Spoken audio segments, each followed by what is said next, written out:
Welcome to the Modern Manifestation Podcast. I'm your host, Bree Brown, a business mindset coach, entrepreneur, and a top competitor in a male-dominated industry. I'm a native Texan, the youngest of all brothers, and a lettuce-hating, wine-loving, curses-like-a-sailor recovering perfectionist. I've spent over a decade building my commission-based career, and my life's purpose is helping other women achieve the same multi-six-figure success I achieved before I was 25. I have a passion for helping women with mindset, money, and manifestation skills to help every young woman realize her full potential. If you're looking for vulnerable conversations, professional development, inspiration, or even a kick in the ass to get you motivated, you have come to the right place. Thanks for checking out the Modern Manifestation Podcast. Now let's jump right in to today's topic.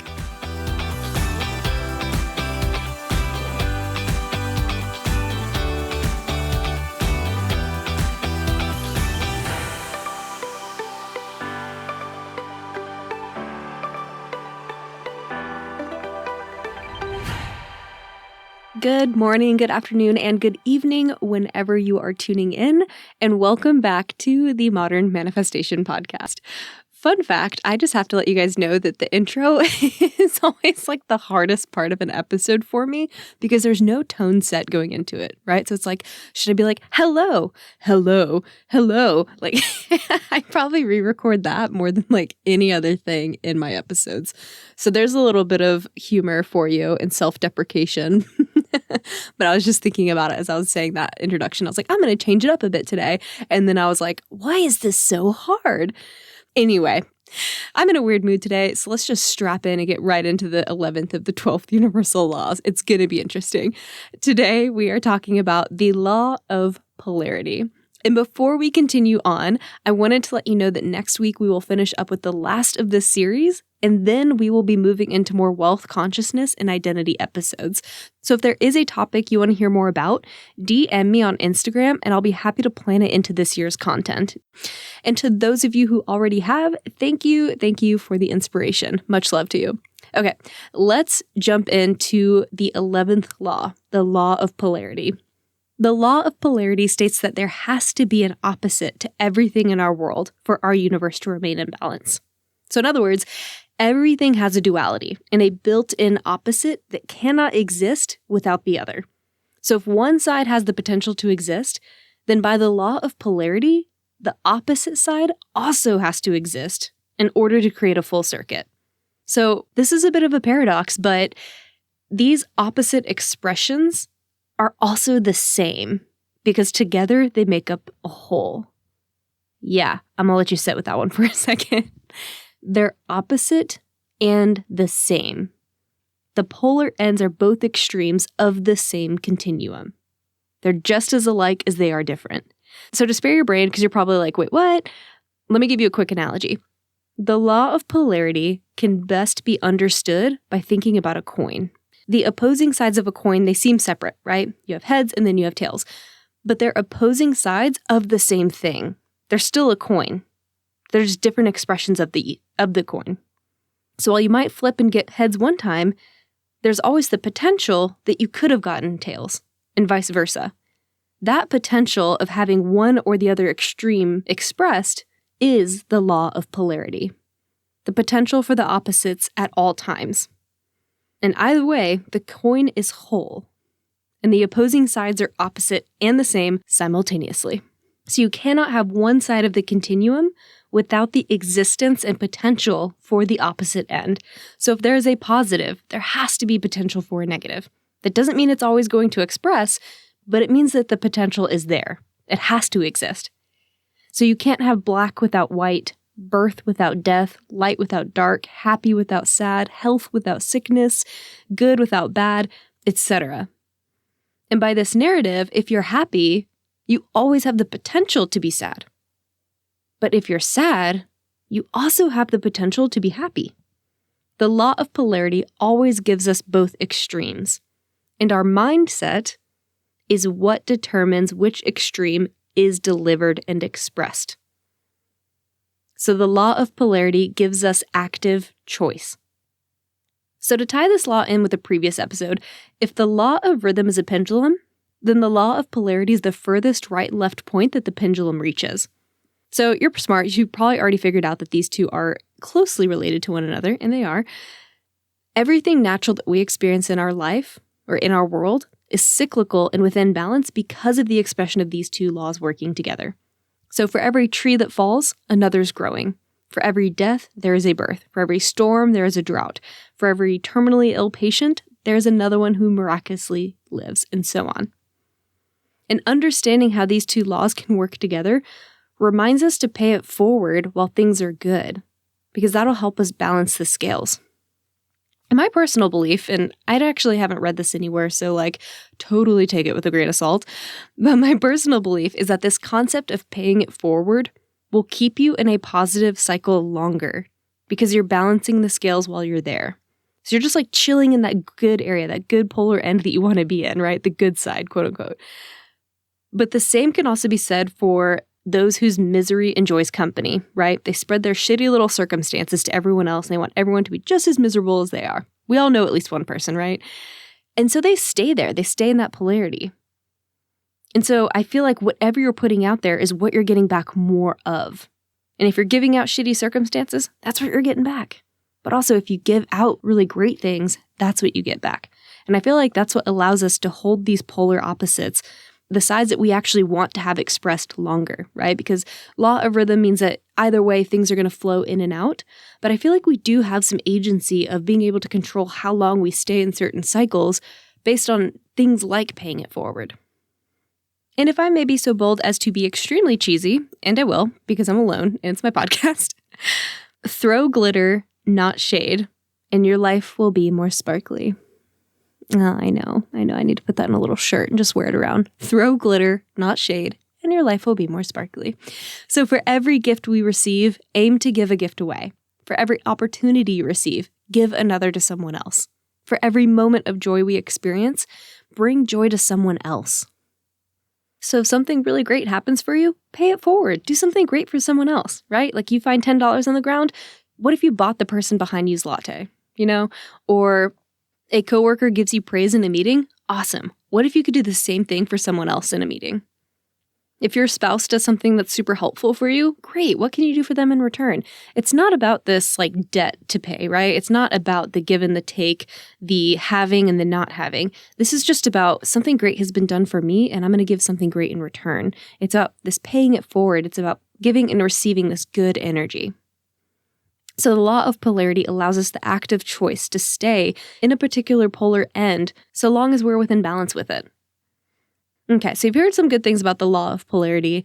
Now I want to quickly just talk about the existential crisis I had when I learned about all of these laws. But especially the law of rhythm and polarity, because I was just wait, if bad things are always going to happen, they're always going to exist, then why even bother? If a utopian society is impossible, then why give a flying fuck anymore? Because there's nothing I can do, right? And it took me a hot minute, but it finally clicked for me. And I want to share this with you in case you are also going down that downward spiral. It's okay. Breathe. We're in this together. There are good things that come out of this.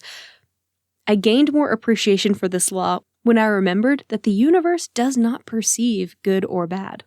This is entirely a human concept. The universe just operates in the world of is or is not. It's 100% neutral. And when I figured this out, I was wait, light bulb. This means that the universe also doesn't perceive polarities like hard or easy. These are also human concepts. So that means that there isn't anything I can't manifest easily, as long as I don't decide that it has to be hard.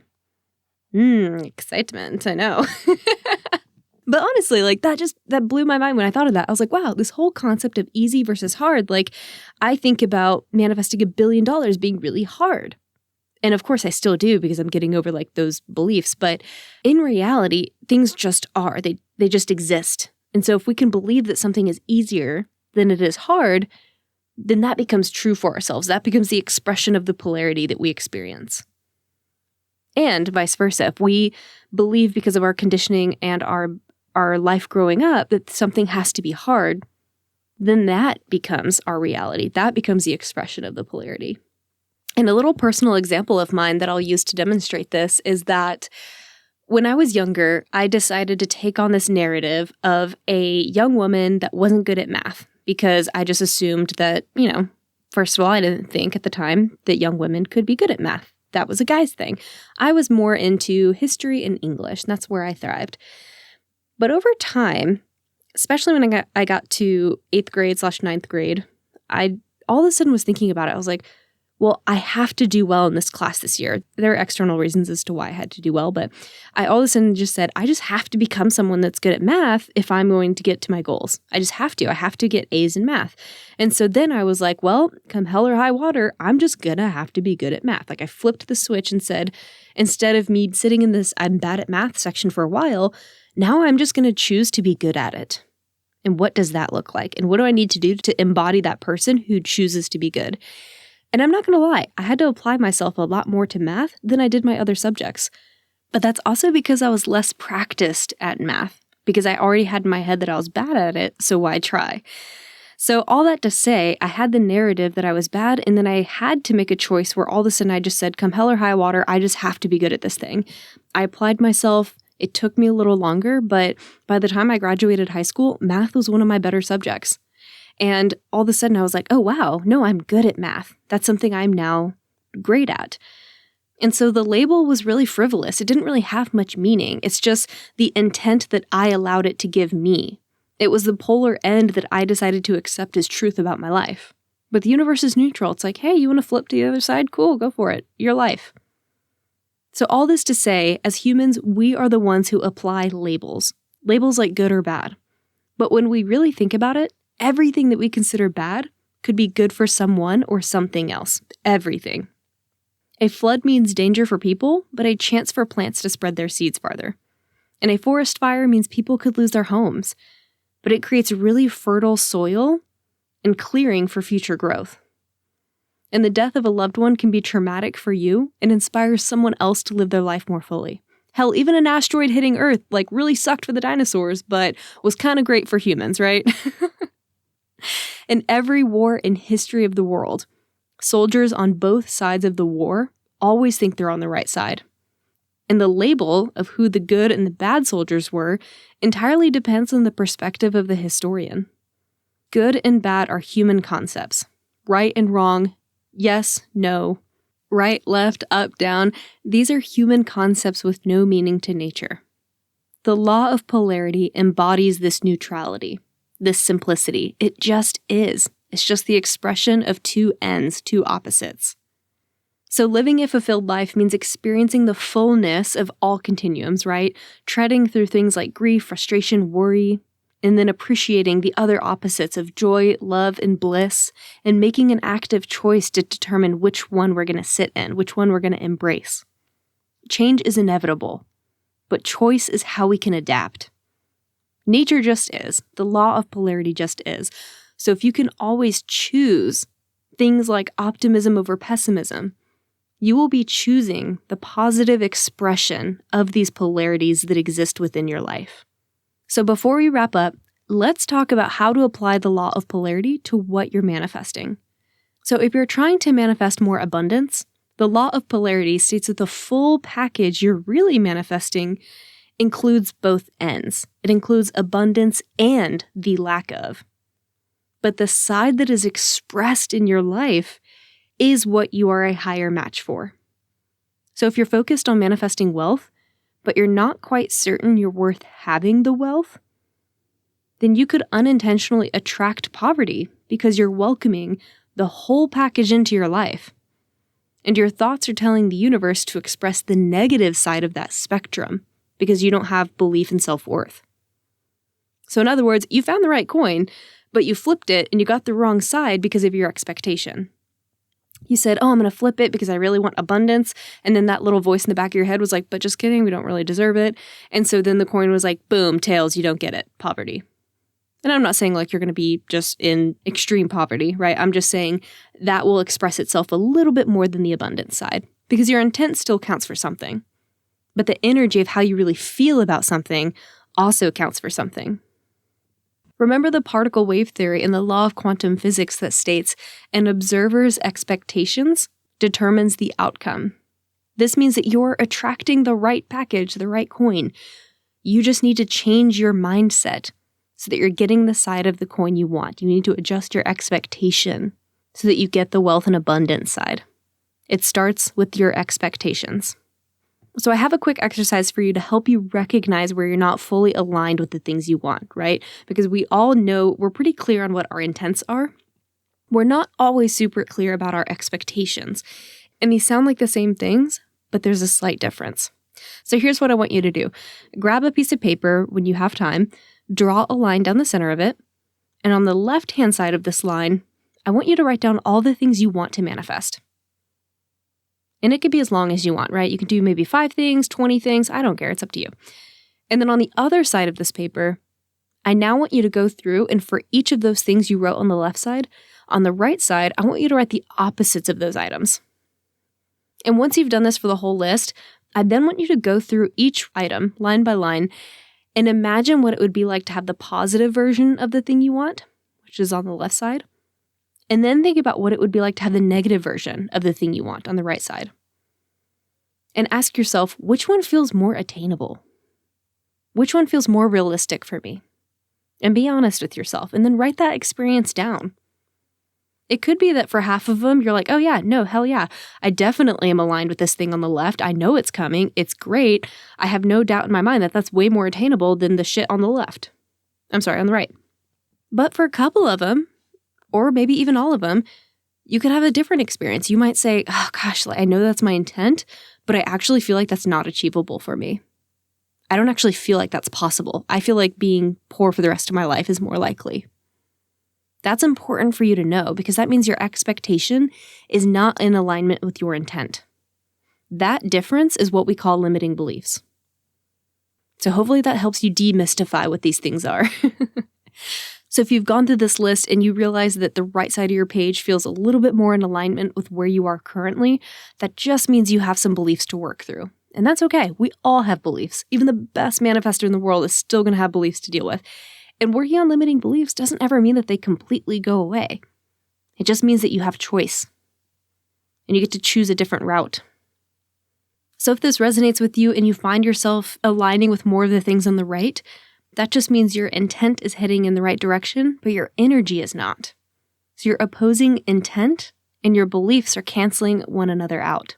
So if you've been stuck or things just don't feel like they're going anywhere or you're feeling very unproductive with manifestation, this could be why.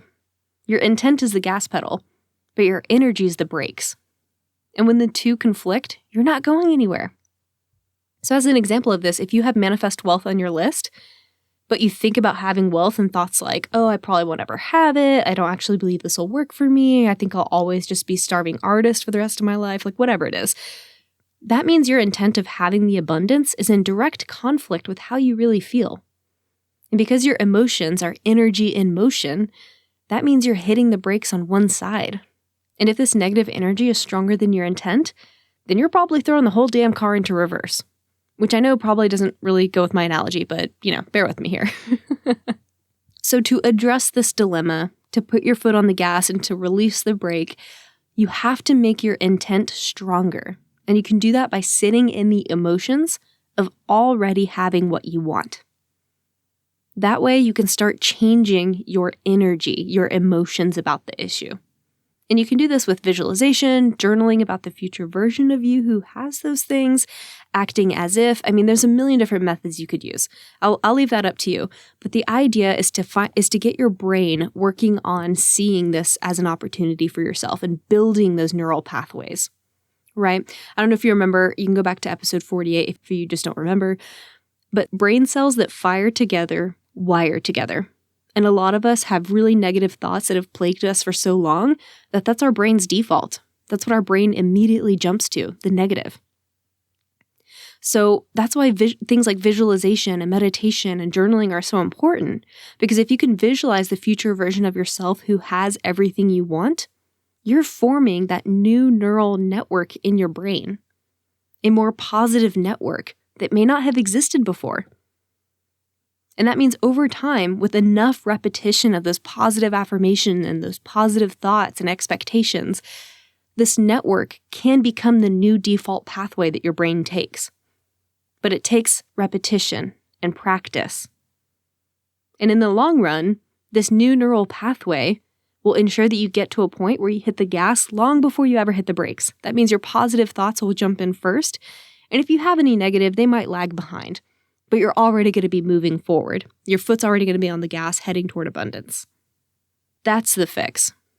The law of polarity states that the opposites of the same always exist simultaneously, but the expression of one pole or the other entirely depends on our beliefs. This is why working on core beliefs is one of the most important things we will ever do in our lives. It's a lifelong journey. There's no fixing it or getting rid of it. We're all just here to experience, to grow, and to make better choices about how we're going to express our lives. So thank y'all so much for hanging out with me today. If you enjoyed this episode, please write me a review and email me a copy, and then I will send some goodies in exchange. Have a fantastic rest of your week, and I will catch y'all next Monday. Until then, go out there and manifest some miracles. Thank y'all so much for hanging out with me today. If you enjoyed this podcast, hit subscribe so you can stay up to date with new episodes. As always, we would love it if you would share this episode with friends and family who could use the inspiration. As a new podcast show, we would really appreciate your honest feedback so I know what you like and what you could use more of. As a thank you for leaving us a rating, we will send you our 7 weekly tips to create space for abundance. Make sure you screenshot your review and email it to us at hello@themodernmanifestation.com so we can send them straight to your inbox. If you'd like to stay connected, you can find us on Instagram or Facebook at Modern Manifestation, or you can head to our website at themodernmanifestation.com. Thanks again for joining me, and I will catch y'all in the next episode.